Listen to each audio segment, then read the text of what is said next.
The antelope sees you coming and it does the only thing it knows how to do. It runs. In 3 seconds, it hits 40 miles an hour and you are already lost behind it, a slow shape shrinking in the heat. It stops. It breathes. It won. Except 20 minutes later, there you are again, walking. Same speed, same direction, straight at it. So it runs again.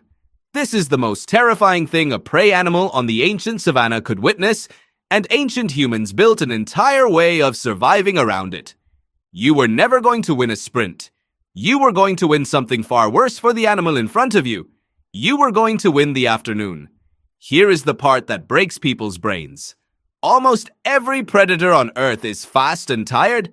The cheetah is the fastest land animal alive, and it is finished in 30 seconds. Lions give up if the first rush fails. Wolves are built for the ambush, the short, violent burst. The entire animal kingdom hunts in one gear: sprint, catch, or quit. Ancient humans did not have that gear at all. What they had instead was a body that simply refused to stop. Think about what is actually happening inside that antelope when it runs. Its muscles are burning through fuel and dumping heat, and it has almost no way to shed that heat. It cannot sweat the way you can. So it pants, and panting only works when the animal is standing still. The moment a four-legged runner overheats, it has to stop and cool down or it dies. Its speed comes with a hidden bill, and that bill always comes due. Now look at ancient humans on that same plane. No fur-trapping heat against the skin. Somewhere around 2 million sweat glands, more than almost any animal alive, turning the whole body into a cooling system that works while it moves. An ancient human could keep going in the punishing midday sun precisely when every four-legged hunter had to retreat into the shade. So the strategy writes itself, and it is merciless. You do not catch the animal, you follow it. You keep it moving through the hottest part of the day, denying it the one thing it needs, which is the chance to stand still and cool down. You let its own speed cook it from the inside. They called it the persistence hunt, and versions of it survived into modern times among hunters in the Kalahari, which is the only reason we know in such detail how it worked. But endurance alone is not enough, because there is a second problem nobody mentions. How do you follow an animal you cannot see? It vanishes over our eyes. It disappears into a herd of identical animals. A cheetah never has to solve this, because a cheetah's hunt is over before the dust settles. Ancient humans were hunting something they had lost sight of an hour ago, so they read the ground. This is where the hunt stops being about legs and becomes about a mind. Ancient humans learned to see a story in a scuffed print, in a bent blade of grass, in the depth of a hoof mark that told them how fast the animal was moving and how tired it had become.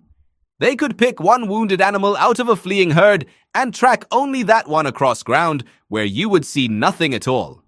Anthropologists who have watched this call it the oldest form of science.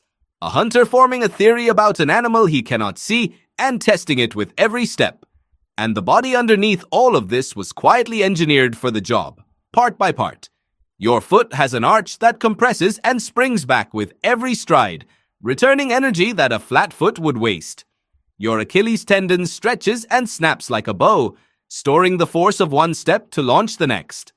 There is a small ligament running up the back of your neck that exists in runners and not in your walking relatives, and its only job is to keep your head steady while everything below it pounds the earth. None of this makes you fast. All of it makes you unstoppable. Put it together, and you get the single most patient predator the planet has ever produced. Not the strongest, not the quickest, the one that does not stop. Picture the end of it. The antelope has run its bursts and stood in the heat and run again, and now its legs are failing and its body is dangerously hot, and the walking shape is still coming, closer now than it has ever been. It cannot run anymore, and the hunter simply walks up to an animal that has, in every real sense, been defeated by time and heat rather than speed. If any of this is helping you see your own body differently, subscribing tells the algorithm to show this kind of story to people who have never once been told what they are actually built for. This is the strategy that fed ancient humans across grassland and desert and open plain on more than one continent for a very long time. It asks for almost nothing but a body that sweats and a mind that can hold a thought across miles. And ancient humans had exactly both. So the antelope was never wrong to run. It was fast, and it was right to be fast, and none of it mattered. The thing hunting it had traded speed for something the antelope had no answer to, a refusal to quit that would follow it over every hill until the heat did the killing. You come from the animal that walked its prey to a standstill, the one that could not be outrun because it was never trying to run. Next time your legs ache on a long climb and every part of you wants to stop, remember what that stubborn, sweating, endlessly patient body was actually shaped to do. It was built to never let go.